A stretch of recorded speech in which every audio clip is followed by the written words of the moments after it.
Let's talk about buying the same house twice. You're getting a divorce and you're thinking of keeping the house.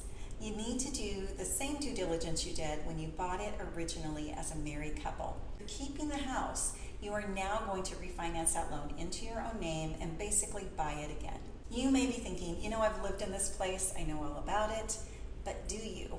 Are you sure there are no liens that have been placed on the property? Has the property been properly maintained? Do you know what's in the attic, how the foundation looks, the wiring, the plumbing? What about your homeowner's insurance?